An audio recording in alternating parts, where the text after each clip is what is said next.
اپنا آج کا سبق شروع کرتے ہیں۔ اعوذ باللہ من الشیطان الرجیم، بسم اللہ الرحمن الرحیم۔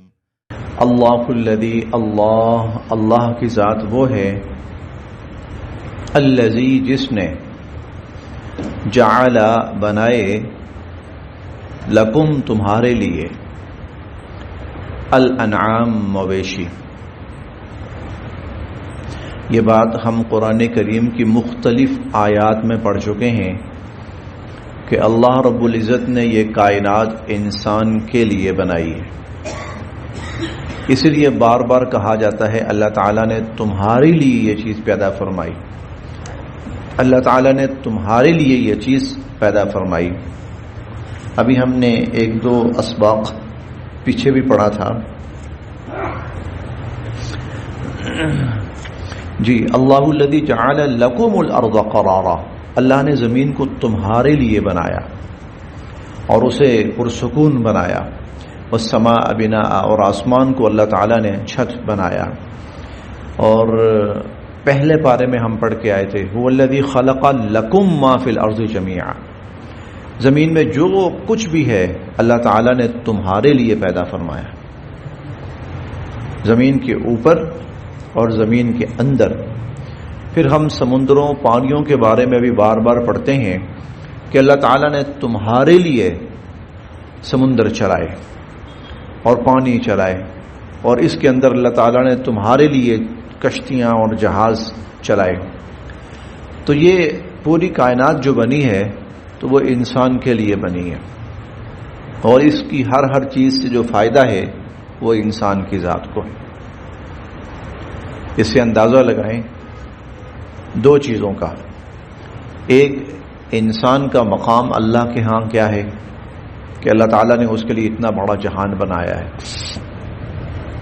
اور دوسری بات جو بہت اہم ہے وہ یہ کہ اگر انسان کے لیے اتنا کچھ بنا ہے، اس کا مطلب یہ ہے کہ انسان پھر کسی بہت بڑے کام کے لیے آیا ہے، کوئی بہت بڑا مقصد ہے جس کے لیے اللہ تعالیٰ نے انسان کو پیدا کیا۔ مطلب کوئی بات چھوٹی موٹی نہیں ہے، کوئی بہت بڑی بات ہے، کوئی بہت بڑا مقصد ہے۔ ہم کل کے سبق میں پڑھیں گے کہ اللہ تعالیٰ نے کس طرح آسمانوں کو اور زمینوں کو پیدا فرمایا، اور زمین کے اندر اللہ تعالیٰ نے کیا کچھ نعمتیں رکھی، یہ ہم کل کے سبق میں پڑھیں گے انشاءاللہ العزیز۔ تو مقصد یہ ہے، مطلب یہ ہے کہ بات چھوٹی نہیں ہے، تو بہت بڑی بات ہے۔ اتنا بڑا سورج کا نظام شمسی بہت بڑا ہے، عام انسان کی سوچ تصور سے بہت اوپر ہے، یہ بہت بڑا نظام ہے۔ نظام شمسی چھوٹا نظام نہیں، بہت بڑا نظام ہے۔ اس نظام شمسی کا مرکز جو سورج ہے وہ انسان کو سمجھ میں آ جائے تو عقل دنگ رہ جائے، کیا چیز اللہ تعالیٰ نے بنائی ہے، رواں دواں اور اپنی کنڈیشن کے اندر ایک جیسی کنڈیشن میں، کوئی اس کی شیپ خراب نہیں ہو رہی، کوئی مس شیپ نہیں ہو رہا، کوئی ڈم نہیں ہو رہا، کہ اس کی لائٹ تیز ہو جائے کسی وقت یا ہلکی ہو جائے، یا وہ کام اس کا کوئی حصہ کام کرنا چھوڑ جائے، نہیں، چھوٹی موٹی چیز نہیں ہے، سورج بہت بڑا ہے، بہت بڑا ہے۔ ہماری جو یہ زمین ہے نا، اس سے کم 13 کروڑ گنا بڑا ہے، 13 کروڑ گنا بڑا ہے وہ سورج، اور زمین سے جو فاصلہ ہے اس کا وہ 9 کروڑ 30 لاکھ، 9.5 کروڑ 9 میل کے قریب 9.5 کروڑ میل ہے، ہم دور ہیں ہم سے، لیکن ہمیں ایسا نظر آتا ہے، اتنا بڑا کلیئرلی نظر آتا ہے، صاف نظر آتا ہے۔ تو یہ اس کا مطلب یہ ہے کہ اگر اتنا بڑا نظام انسان کے لیے بنایا گیا ہے تو انسان کو کسی فضول کام کے لیے نہیں بھیجا گیا۔ ہم نے 18ویں پارے میں سورہ المؤمنون کی آخری آیات پڑھی تھی، افحسبتم انما خلقناکم عبثا، تمہارا کیا خیال ہے ہم نے تمہیں فضول پیدا کیا ہے، تمہیں بیکار پیدا کیا ہے؟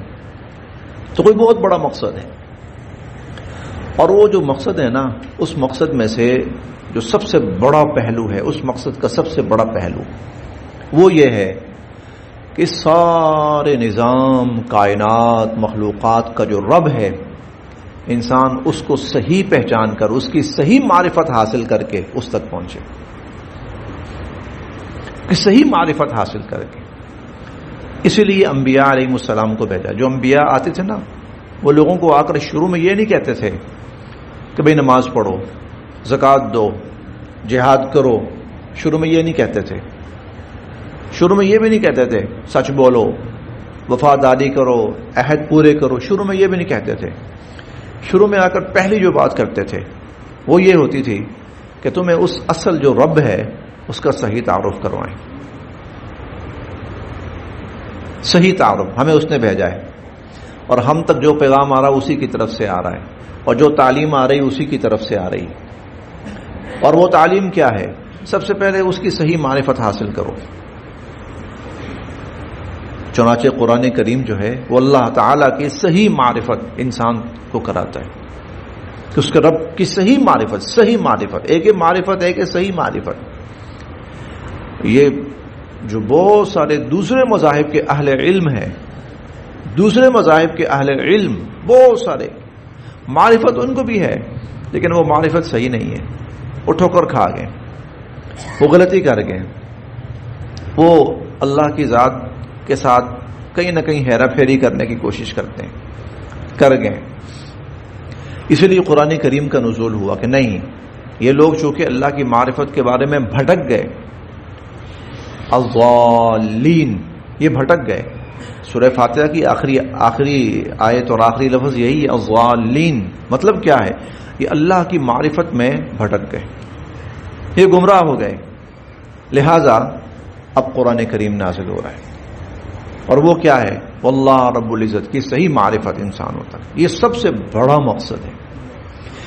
پھر اس کے بعد بے شک نماز ہے، روزہ ہے، زکوٰۃ ہے، عبادات ہیں، تجارت ہے، معاملات ہے، معاشرت ہے، اخلاقیات ہے، سیاست ہے، یہ چھوٹی چیزیں، یہ چھوٹی چیزیں۔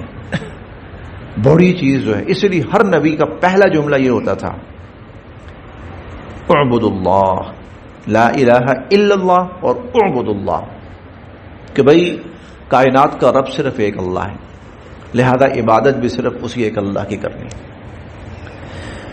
تو یہ اصل مقصد اللہ کی صحیح معرفت انسان وہ حاصل کرے۔ اس لیے قبر میں جب جاتا ہے نا، قبر میں پہنچتا ہی چل بھائی، تجھے جو زندگی دی تھی نا، اور اس میں تجھے بہت کچھ دیا، کھا پی سیکھ سمجھ، آنکھوں سے دیکھ، کانوں سے سن، عقل سے سمجھ، اچھا تو گزار کے آ گیا۔ سب سے بڑا جو مقصد تھا اللہ کی معرفت حاصل کرنا، بول من ربک، پہلا سوال قبر کا۔ فرشتے آتے ہی پہلی بات یہ کہتے ہیں، ہاں جی من ربک۔ اور وہاں جو ہے نا، یہ جو الفاظ ہیں، یہ اصل میں الفاظ اہم نہیں ہیں، وہاں انسان اپنی زندگی کا پورا خلاصہ کسی ایک لفظ میں بیان کرے گا۔ اگر وہ واقعتاً ویسے تھا اور اسے اللہ کی معرفت حاصل ہوئی اور اس نے پھر اللہ کو اللہ سمجھا، تو اس کی زبان خود بخود بولے گی ربی اللہ، میرا رب اللہ ہے۔ بھلے سے اسے عربی کا ایک جملہ بھی کہیں نہیں آتا، اس نے کبھی سنی بھی نہ ہو عربی، لیکن اس کی زبان اس وقت خود بولے گی۔ کیوں؟ اس لیے کہ پھر وہ پوری زندگی کا جو خلاصہ ہے نا، وہ اس لفظ کی شکل میں اس کی زبان سے نکلے گا۔ تو دیکھیے جی، اللہ الذی جعل لکم الانعام، اللہ وہ ہے جس نے تمہارے لیے مویشی بنائے، اور کیوں؟ لترکبوا، تاکہ تم سواری کرو، منہا، ان پہ، تاکہ تم ان پہ سواری کرو، ومنہا، اور انہی میں سے، تاکلون، پھر تم کھاتے بھی ہو، تاکہ تم سواری کرو، اور جب تمہیں ضرورت پڑے خوراک کی تو تم ان کو بطور خوراک کے بھی استعمال کرو۔ وَلَكُمْ، اور تمہارے لیے، فیہا، ان میں، منافع، بڑے فوائد ہیں، تمہارے لیے ان مویشیوں میں بہت فوائد ہیں۔ وَلِتَبْلُغُوا، اور تاکہ تم پہنچو، علیہا، ان پر سوار ہو کر، حاجتاً، اپنی اس منزل تک، فی صدورکم، جس کا تم نے اپنے دلوں میں ارادہ کیا ہوا ہے، تاکہ تمہارے دلوں میں جو منزل ہے ان پر سوار ہو کر تم اپنی منزلوں تک پہنچو. وعلیہا، اور ان پر، وعلی الفلک، اور کشتیوں پر، تحملون، تم سوار کرائے جاتے ہو، یعنی خشکی اور تری دونوں جگہ. تو مویشی جو ہیں یہ خشکی میں کام آتے ہیں، کشتیاں جو ہیں تری میں کام آتی ہیں. یہ بھی اللہ نے بنائی ہیں، وہ بھی اللہ نے بنائی تمہارے لیے، اللہ رب العزت نے. تم ان سے فائدے حاصل کرو. وَيُرِيكُمْ، اور اللہ تعالیٰ دکھاتے ہیں تمہیں، آیات ہی، اپنی آیات. اللہ تعالیٰ تمہیں اپنی آیات دکھاتے ہیں. کیوں دکھاتے ہیں؟ اس لیے تم اللہ کی ذات کی معرفت حاصل کرو، اس کو پہچانو، پھر اس کی عظمت تمہارے دلوں میں آئے، پھر اس کی ہیبت تمہارے دلوں میں آئے. فَأَيَّ، تو کون سی آیات اللہ، اللہ کی آیات، تنکرون، تم انکار کرو گے؟ اللہ کی کن آیات کا تم انکار کرو گے؟ افلم، کیا نہیں، اور پیچھے ہم پڑھ رہے ہیں، پیچھے ہم بہت ساری پڑھ رہے ہیں. افلم، کیا نہیں، یسیرو، یہ لوگ چلے پھرے، فی الارض، زمین میں، فینظرو، دیکھیں، کیف کان، کیسا ہوا، عاقبہ، انجام، الذین، ان لوگوں کا، من قبلہم، جو ان سے پہلے تھے، جو لوگ ان سے پہلے گزر چکے ان کا انجام کیا ہوا. کانو، حالانکہ تھے وہ، اکثر منہم، تعداد میں ان سے زیادہ، واشد قوہ، اور طاقت میں کہیں زیادہ. تعداد میں بھی بہت زیادہ تھے، طاقت میں بھی بہت زیادہ تھے. وآثارا فی الارض، اور انہوں نے زمین کو بہت آباد کیا تھا. فما اغنا، لیکن نہیں کام آیا، عنہم، انہیں، ما کانوا یکسبون، جو کچھ انہوں نے کمائی کی، جو کسب کیا، جو کمائی کی، وہ ان کے کچھ کام نہیں آئے. فلما، پس جب جاءتہم، آئے ان کے پاس، رسولہم، ان کے رسول، بالبینات، واضح نشانیاں لے کر. یہ رسولوں کے انکار پر اللہ کا غضب کیوں نازل ہوا؟ رسولوں کی تکذیب پر. اس لیے کہ رسول ہی سب سے بڑا ذریعہ ہوتے تھے. رسول سب سے بڑا ذریعہ ہوتے تھے جو انسانوں کو اللہ کی معرفت کرواتے تھے، اللہ کی ذات کا تعارف، اللہ کی ذات کی پہچان کرواتے تھے. سب سے بڑا ذریعہ رسول ہوتے تھے. اور لوگ جو مخالفت کرتے تھے اسی لیے کرتے تھے کہ یہ اللہ کی بات کیوں کرتے ہیں. زمینی خدا ہیں ہمارے، ہاں، زمینی خدا، ان کی بات کریں. آج بھی ہے، آج بھی دنیا میں ہے، زمینی خدا بنے ہوئے ہیں کچھ. وہ کہتے ہیں جی ہماری خدائی تسلیم کی جائے. اور ابھی پتہ نہیں، واللہ عالم کہ کس پہ وہ وقت آتا ہے اور کس پہ نہیں آتا. اس زمینی خداؤں کی جو انتہا ہے نا، وہ دجال کی شکل میں ہے. وہ وقت بظاہر تو لگتا ہے وہ بہت قریب ہے، بظاہر لگتا ہے، حالانکہ اور اتنا قریب ہے کہ کچھ حضرات تو باقاعدہ سال کے اعتبار سے بھی اس کی پیشن گوئی کر چکے کہ بھائی بس یہ اور یہ اور یہ سال اور وہ سال اور وہ سال. اور یہ 1444 چل رہا ہے، 1444. غالب امکان یہ ہے کہ 1450 تک یہ جو بڑے بڑے واقعات ہیں یہ ظہور پذیر ہو جائیں گے، 1450 تک. کیونکہ حضرت مولانا ادریس کاندھلوی صاحب رحمۃ اللہ علیہ بڑی عجیب بات کہی انہوں نے. میں شاید پہلے بھی عرض کر چکا ہوں. انہوں نے بڑی عجیب بات کہی. کہتے ہیں کہ سورہ بنی اسرائیل جو ہے نا، یہ 15ویں پارے میں شروع ہوتی ہے اور 15ویں پارے کے نصف پہ جا کے سورہ بنی اسرائیل ختم ہوتی ہے، اور آگے شروع ہوتی ہے سورہ الکہف. اس کا مطلب یہ ہے، وہ کہتے ہیں یہ ان کا ایک تجزیہ ہے، صحیح ہو سکتا ہے. اس کا مطلب یہ ہے کہ جب یہ 15ویں صدی شروع ہوگی تو بنی اسرائیل عروج پائیں گے، اور جب 15ویں صدی نصف تک پہنچے گی، جیسے 15 پارہ نصف تک پہنچتا سورہ بنی اسرائیل ختم ہوتی ہے، تو نصف تک جب پہنچے گی تو یہ اپنے اختتام تک جا رہے ہوں گے. اور سورہ الکہف کو حضور نے جوڑا ہے دجال کے ساتھ، یعنی 15ویں صدی نصف میں ہوگی. یہ ان کا ایک تجزیہ ہے، مطلب کوئی قرآن کی آیت نہیں ہے لیکن ایک اچھا تجزیہ ہے. سورہ الکہف کو جوڑا، اور سورہ الکہف 15ویں پارے کے نصف میں آتا ہے، شروع ہوتی ہے سورہ الکہف. مطلب یہ ہے کہ جب 15ویں صدی نصف میں ہوگی تو پھر بنی اسرائیل اور دجال اور یہ چیزیں جو ہے نا، اس لیے بہت سے حضرات اس وقت کو جو ہے نا وہ کافی اہمیت دے رہے ہیں. تو یہ زمینی خداؤں کا سب سے بڑا ہوگا، زمینی خداؤں میں سے خدائی کا دعویٰ کرے گا، سب سے بڑا. دنیا کی ایک بڑی تعداد اسے خدا مانے گی، خدا تسلیم کرے گی. تو انبیاء علیہم السلام آ کر کیا کہتے تھے؟ نہیں، خدا وہ ہے، زمینی سب چھوٹے. قرآن کریم میں لفظ دجال نہیں ہے، ہاں احادیث مبارکہ سینکڑوں کی تعداد میں.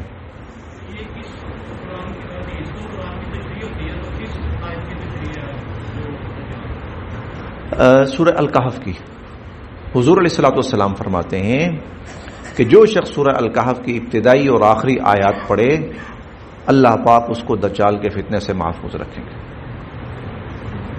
دجال کے فتنے سے اللہ پاک اس کو محفوظ رکھیں گے جو سورہ الکہف کی ابتدائی اور آخری آیات پڑھے.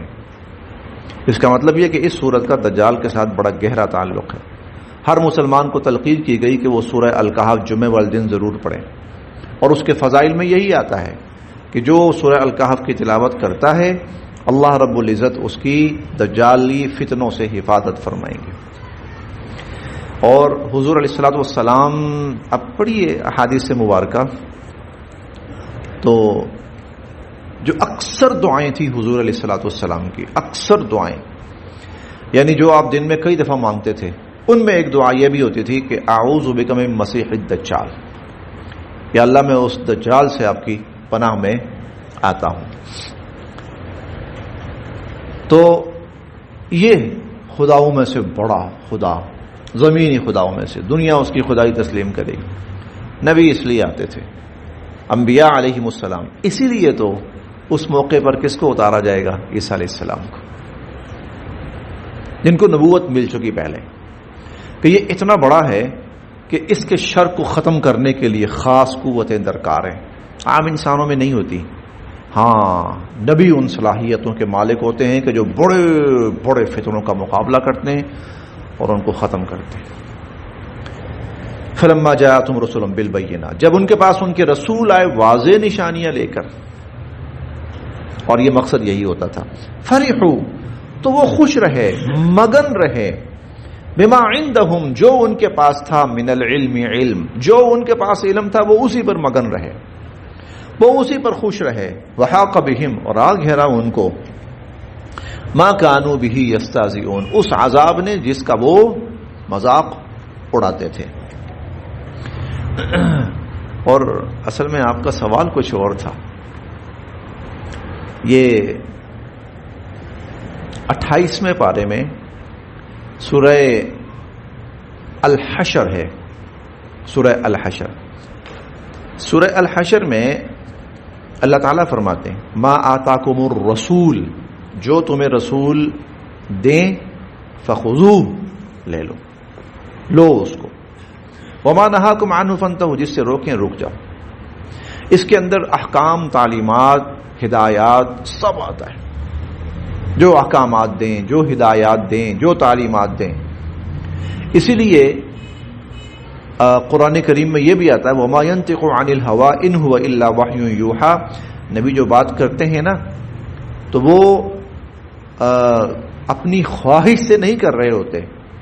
جب حکم دے رہے ہیں، جب نبی کسی فتنے سے آگاہ کر رہے ہیں، جب نبی کسی آنے والے پریشانی کا ذکر کر رہے ہوتے ہیں، تو یہ نہیں ہوتا کہ اپنی طرف سے کچھ تک بندی ہو رہی ہے، بلکہ ان هو الا وحی یوحى، یہ اللہ کی طرف سے وحی ہوتی ہے جو حضور علیہ الصلوۃ والسلام پر کی جا رہی ہوتی ہے. فلما پھر جب رأو انہوں نے دیکھا بأسنا ہمارا عذاب، پھر جب انہوں نے ہمارا عذاب دیکھا،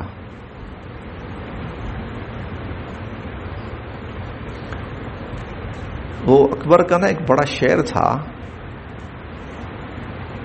بڑی ایسی ہی انہی آیات کی تھوڑی سی وضاحت کہہ لیجئے، ایک تھوڑی سی تشریح کہہ لیجئے کہ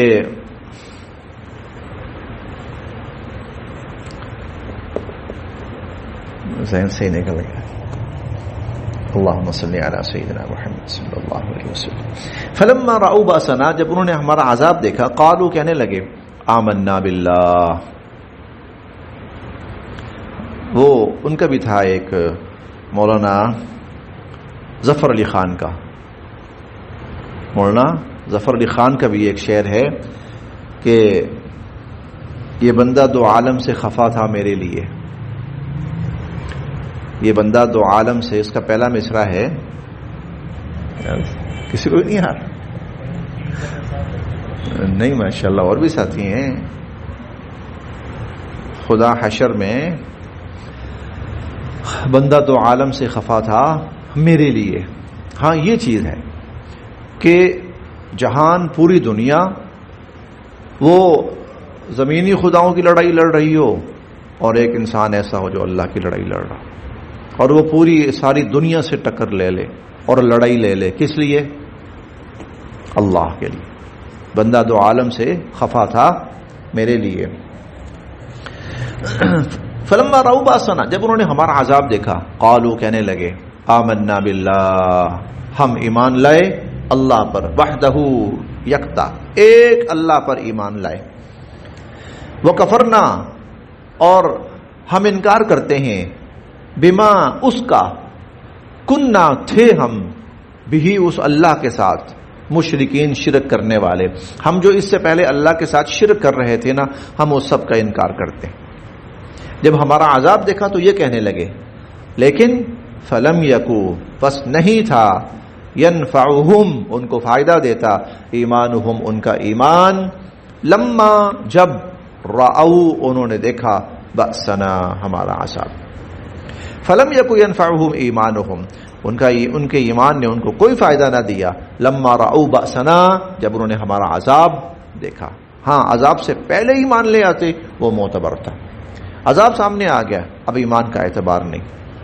سنت اللہ یہی اللہ کا طریقہ رہا ہے، التی ان لوگوں میں بھی، قد خلت جو پہلے گزر چکے، فی عبادہ اللہ کے بندے، اللہ کے جو بندے پہلے گزر چکے ان میں بھی اللہ کا یہی طریقہ رہا ہے. وخسرا اور پھر نقصان ہی سے دوچار ہو کر رہے، ہنالکا اس موقع پر، الکافرون انکار کرنے والے، جو انکار کرنے والے تھے اللہ کی بالادستی کا، اللہ کی کبریائی کا، اللہ کی سپرمیسی کا جو انکار کرنے والے تھے، وہ پھر اس موقع پر خسارے اور نقصان سے ہی دوچار ہو کر رہے.